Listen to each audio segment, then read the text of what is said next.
Okay.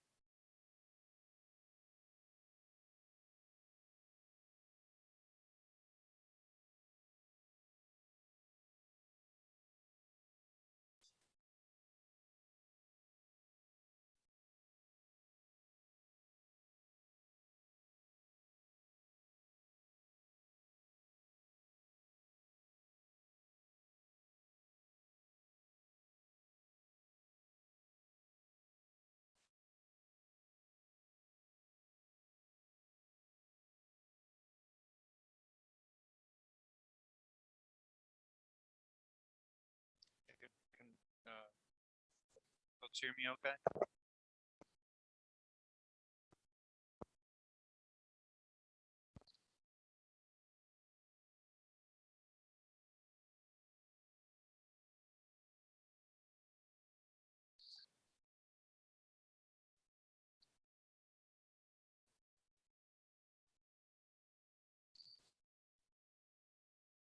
Very low. Okay.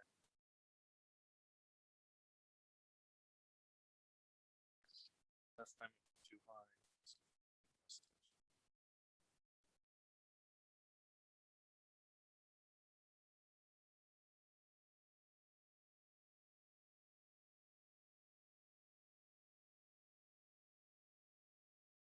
How is this? Any better? How is this? Any better?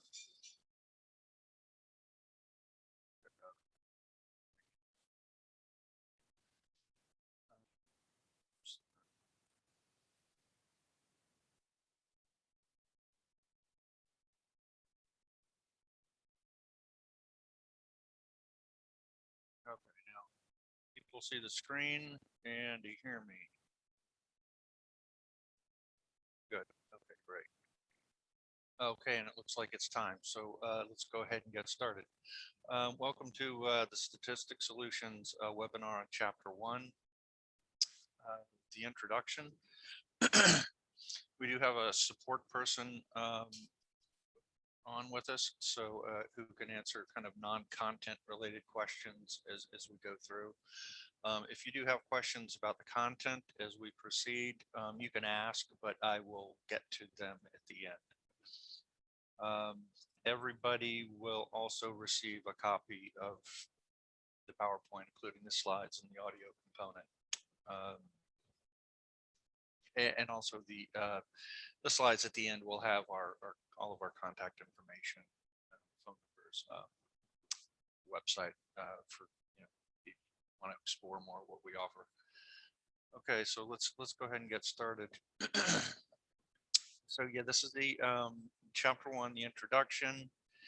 Here are the things we're going to cover. Now the contents reflect kind of a basic template of the contents that are typically necessary for chapter 1.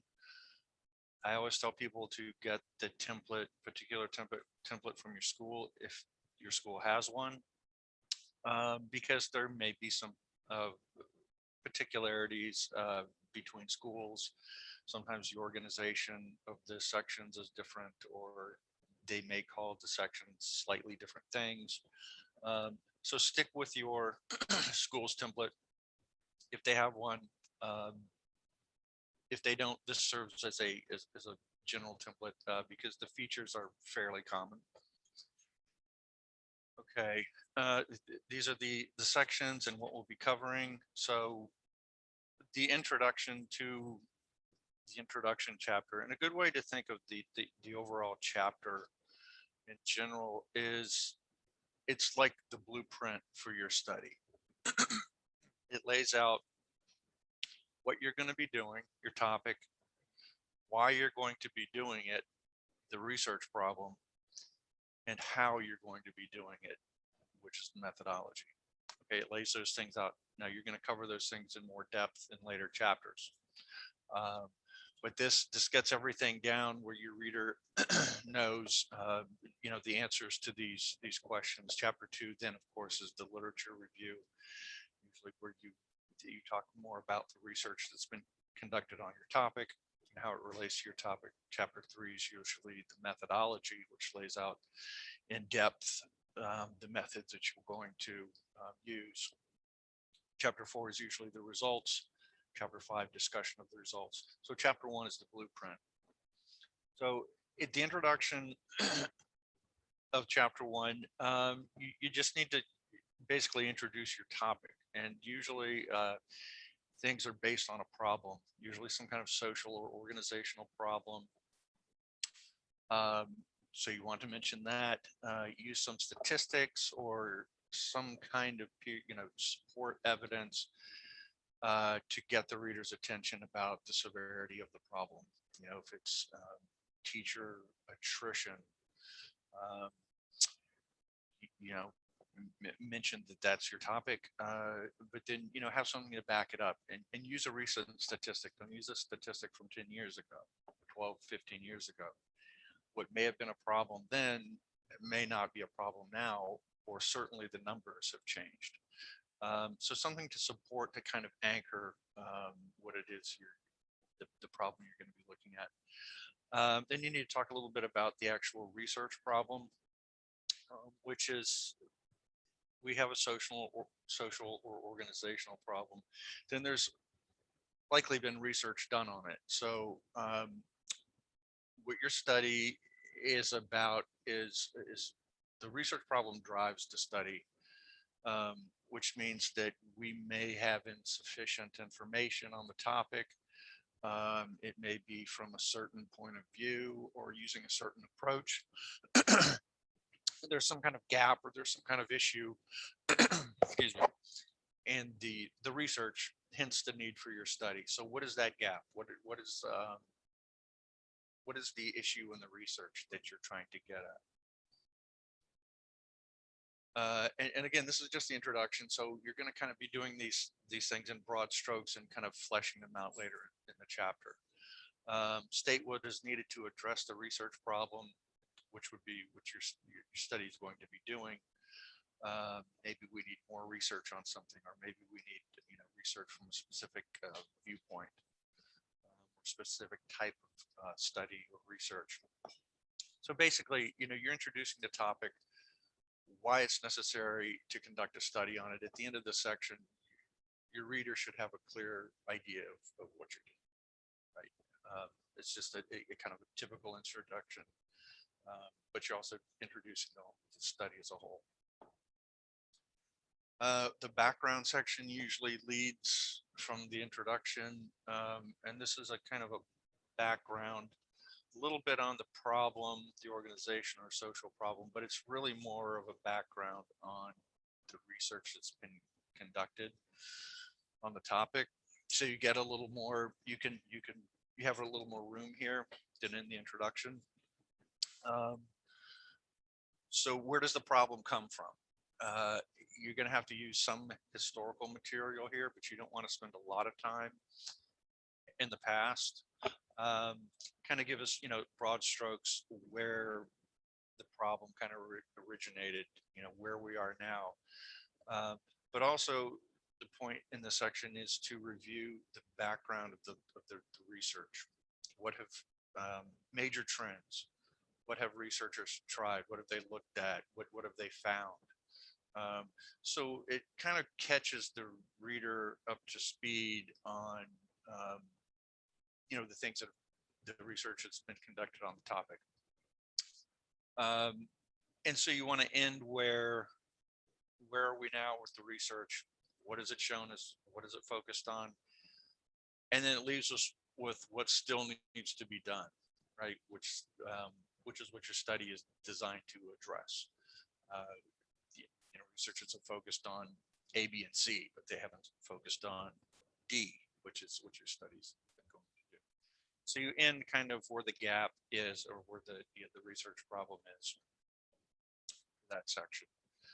The research problem, this is a kind of a small section, but it really gets specific about what the actual research problem is.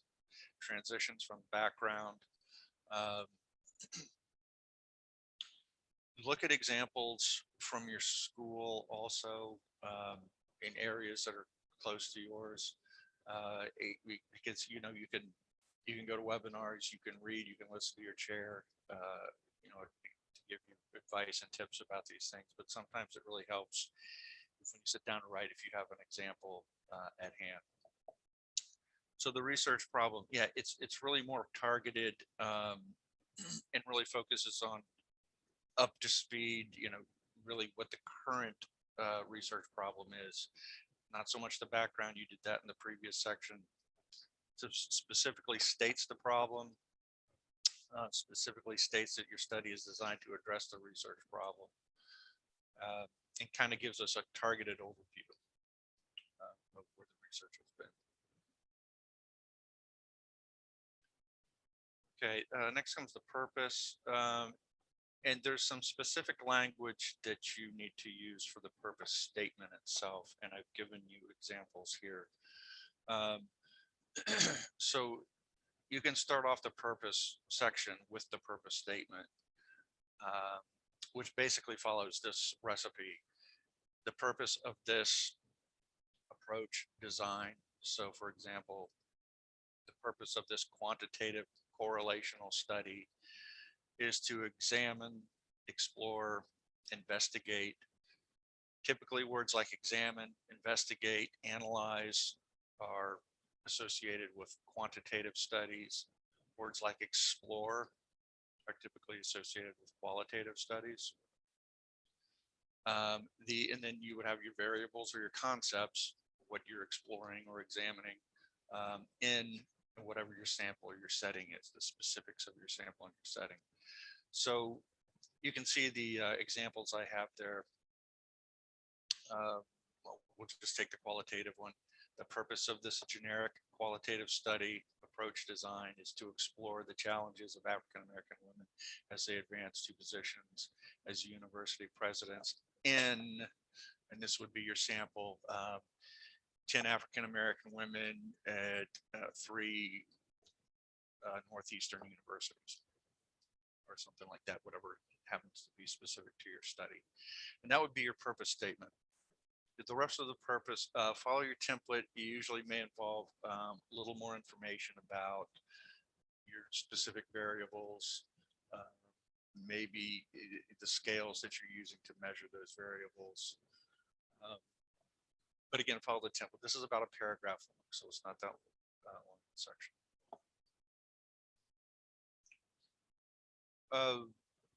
The research questions typically come next. This webinar is focused on the non-methods components of chapter 1. So I'm not going to go into the research questions or the methodology. We do give webinars specifically on methodology and research questions. So I would encourage you, if you're interested to find out more about developing research questions or how to present the methodology, to check out one of those webinars. But this is where you would put your research questions. Usually the theoretical framework comes next. And there's a lot of questions about what a theoretical framework is. Is it a theoretical framework or conceptual framework? Generally speaking, the theoretical framework, sometimes called theoretical foundations, sometimes called a conceptual framework. We'll get to that in a minute. It's a theory or concepts, or a group of concepts that you put together, or a theory that helps guide your study, and it helps explain, it's going to help explain your results. And that's what theories do. They explain things. They help us explain things. So first thing, theoretical framework or conceptual framework. I just tell people, don't get too hung up on it. I mean, the big thing to know is that quantitative studies typically take a theoretical framework or theoretical foundations. Qualitative studies typically take conceptual frameworks. And I can go a little farther into that if anybody has questions at the end. I don't know that it's all that important to kind of understand the distinctions, but we can address it if somebody wants to at the end. So basically what you do in this section, you come out and state emotional intelligence, or the theory of emotional intelligence, or whatever it is will serve as the theoretical framework for the study. You come out, state it, use a source, talk about who developed it. This material source, it has a year. Then you define the theory, just a concise definition of the theory as you will be using it.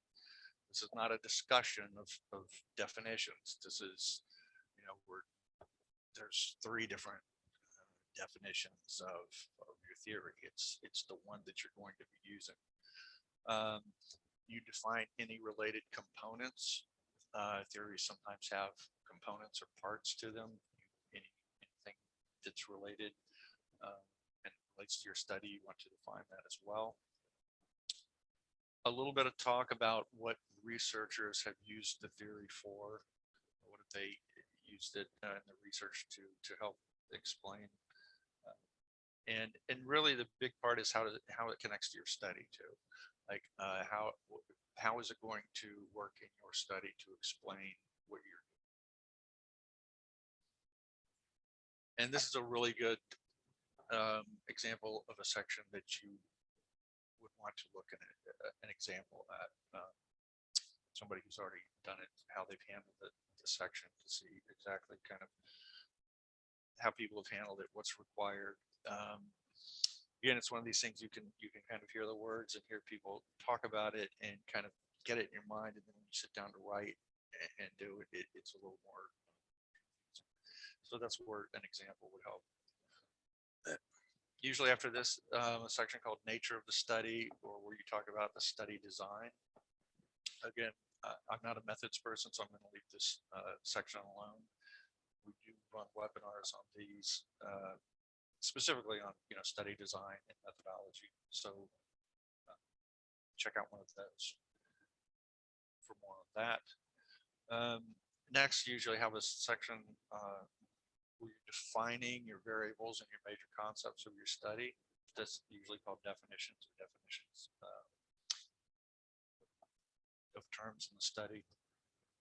And it's just like it says, you're defining, and it's a really specific kind of section. It's not kind of, topics that are generally related. I mean, this is like where you define your variables, you define your major concepts, the things that are directly related to your study. And it's typically not that long. There's typically not that many. I've seen schools like cap it at 10. Usually you don't have to worry about how many definitions you can have, but the typically not that many. Should be in the form of sentences. If your school has particularities on the template about it, follow those. But typically APA definitions should be in the form of sentences. They should be clear and succinct. Again, these are not discussions, right? It's not a place to discuss the different meanings of the term. This is the place where you define the term as you will be using it.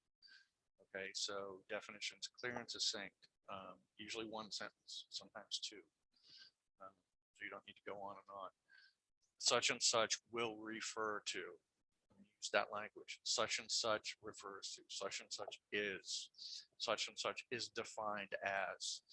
So clear, unambiguous language. Definitions. These are specific to your study. They're specific to the literature. So you cannot use dictionary definitions. They're too general. The definitions ideally should be supported with peer-reviewed sources, and you don't need lots. One source for a definition is fine. You don't need to look up definitions here. Sources. The more recent, typically the better, but that doesn't always hold for definitions, because if it comes from a theory, theories sometimes take longer to generate, and you can get away with sometimes older sources. But it's always good to keep sources as recent as possible, whenever possible. Significant section usually comes after this, sometimes called implications. Same thing, implications or significance. And This is usually two-pronged. In some schools, you'll have three prongs, but usually two parts to this. What are the practical implications, or what is the practical significance of your study, and what is the significance or implications to research? So first, the practical implications, it's just like it sounds. Who is the information that's collected from your study, who is it going to affect? Who could it affect? Who could it inform?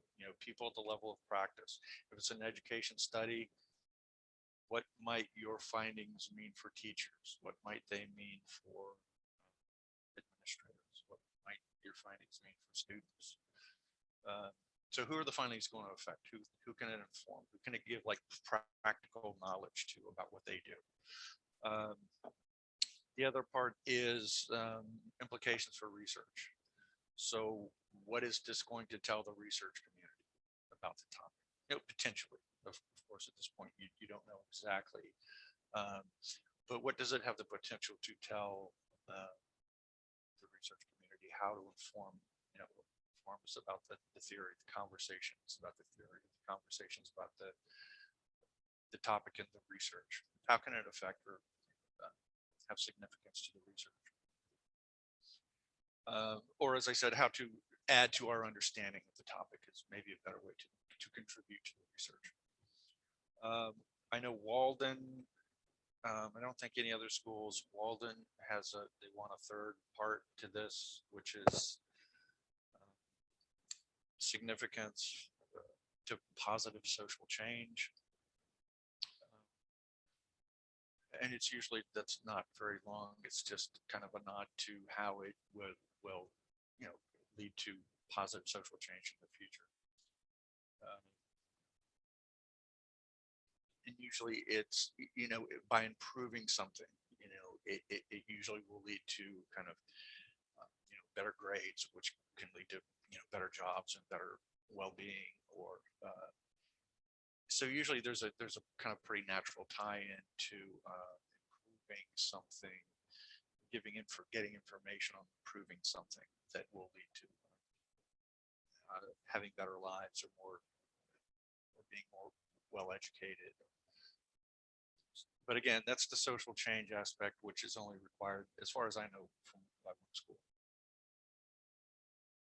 Other sections, I kind of lump these together because not all schools require them. So again, if your school has particular requirements, stick to those. Usually they want you to talk a little bit about potential limitations that you're going to see.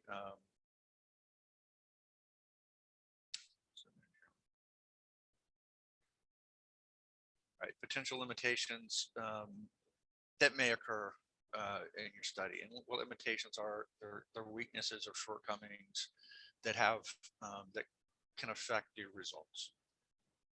At this point, you don't know what might be a weakness or a shortcoming, so they want you kind of to project to think about what could occur.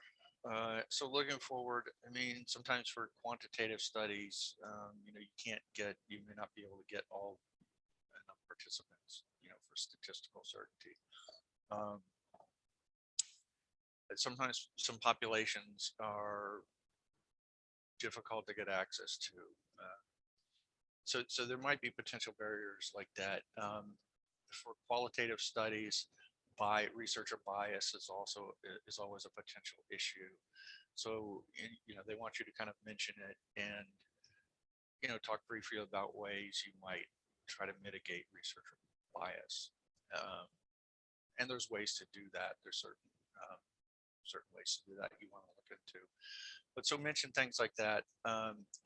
And again, if you can say a few words about how you're going to try to address them if they occur. Assumptions, kind of tricky, but again, it's brief section, so you don't need a lot here. This is in a good place to start is to just give a definition of what assumptions are. in a study. So study assumptions refer to.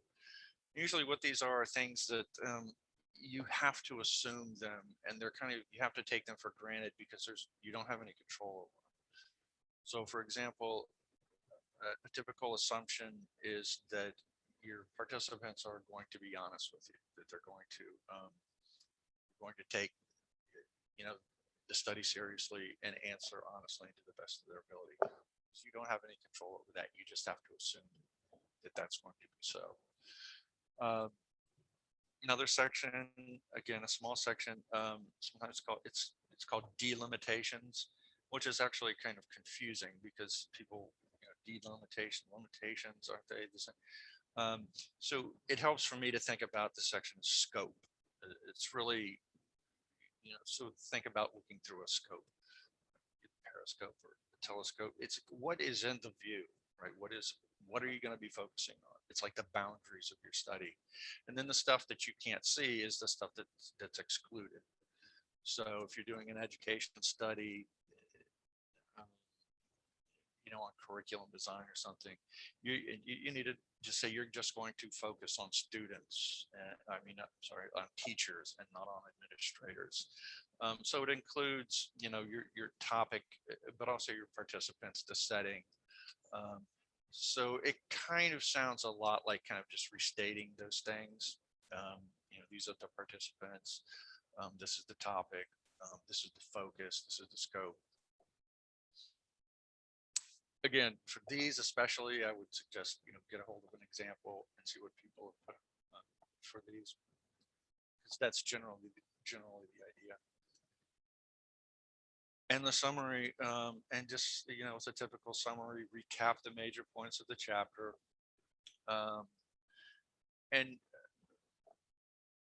But a mistake a lot of people make in summaries, they just want to say what they did. Like, well, I did this, I did this, I did this, and I did this.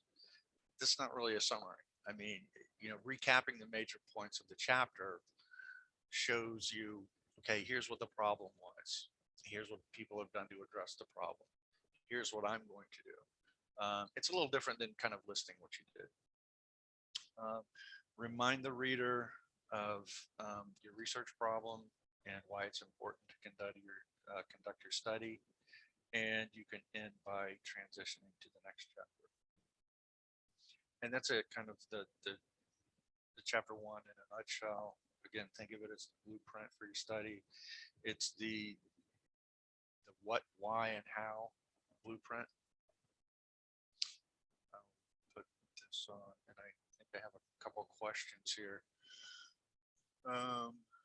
Elaborate on the theories are used in quantitative frameworks and qualitative. How does one deal with mixed methods research? Okay, it's a question about theoretical frameworks and conceptual frameworks. Again, theoretical frameworks, theoretical foundations typically associated with quantitative studies.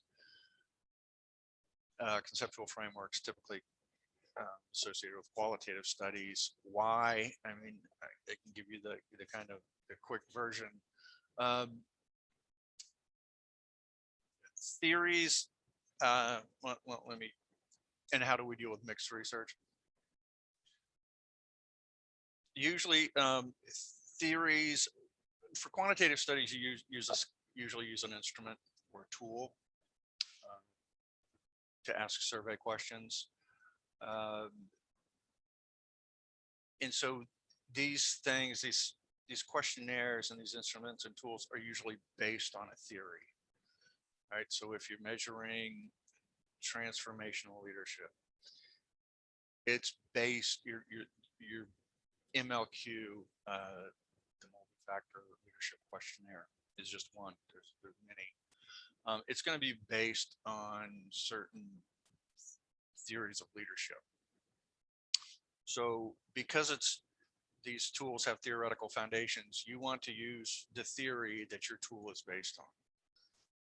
And usually, it is a theory, like a theory of leadership, transformational leadership. So that's usually why you can get away, you not get away, but that's usually why you can use a specific theory for quantitative studies because of the instrument or tool they're linked to. Having said that, you want the tool that you're using to align with your theory. So again, using transformational leadership. There's different tools or different scales, different instruments. There's different theories. So if you're using, say, Smith has a theory of transformational leadership, and Smith has an associated instrument, well, you want to use Smith's theory of transformational leadership. You don't want to use Jones's theory of transformational leadership because Jones has his own scale based on his own theory. So you see, you want those things to align. Usually for qualitative studies, you have a phenomenon and there may not be a specific theory that encapsulates everything that you needed to encapsulate because qualitative theories are exploratory usually. Sometimes you don't know what you're going to get. So sometimes you need to take a couple major concepts and kind of put them together and create your own framework. That's why it's called a conceptual framework, because you're not taking kind of whole theories. So that's kind of the distinction between the two. If you're doing mixed methods, I don't know that you need separate theories for each, the qual portion and the quant portion. I mean, if one theory covers the topic, you may not necessarily need different theories for each approach for mixed methods. Do you have any specific suggestions for identifying a theoretical framework applicable to your population or topic of interest? Yeah, I mean, if you're look at your scale, if you're doing a quantitative study, if you have an instrument or a scale you're thinking about using, look for the associated theory or the associated theoretical foundation. If you don't have a scale yet, just look for a theory that that relates as closely as possible, or helps explain what you're doing. And where do you look for them? You look for them in the research. You can, you just search the internet, but you can also search research that you're doing on your topic. See what the theories people are using, see what the scales and instruments they're using. And sometimes specific topics will come with specific theories. I mean, like if you're doing emotional intelligence or something, it has a theory with it already. So the thing you want to do then is to kind of match, again, if you're using theorist A's scale, you want to use that theorist, that person's theory. You don't want to use theorist A's scale, but then use somebody else's theory to back up your study. So those things need to align. Okay, great. And it looks like somebody understanding, selecting, and integrating a theoretical framework in dissertation research. Great. Yeah, so there are resources out there. I mean, there are articles out there on these things that you can find and look at. That's great. That's helpful. Thank you for sharing. Yes, you will receive a copy of the entire PowerPoint presentation. Yep. Okay. Anything else? I think those are the major things. And some of these things you just, it's just getting in there, trying it, working with your chair.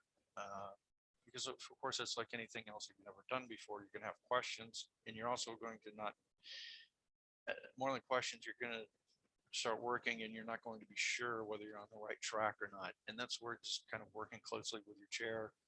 And I know some chairs are more helpful than others. I get that. and just kind of doing your own research and seeing what you can find out and taking advantages of, our services or even the free things we offer like this. Regarding limitations, if those are addressed in chapter 3, do you suggest also addressing them in chapter 1? Limitations, it's another thing where you just need to follow the guidelines. Limitations, yeah, they can appear in chapter 1 and chapter 3. They can appear in both places, and they often do. So just because they appear in one chapter doesn't mean that you don't have to talk about them in the other chapter. Usually they're mentioned in chapter 1 and talked about a little bit. Usually in chapter 3, you can go into a little bit more depth on them. That's typically what happens. But again, if your template says they're only needed in one place, follow that.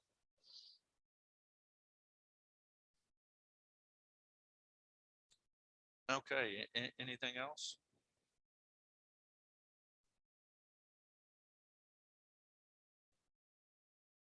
All right, well, I'm going to wrap it up then if there's no more questions.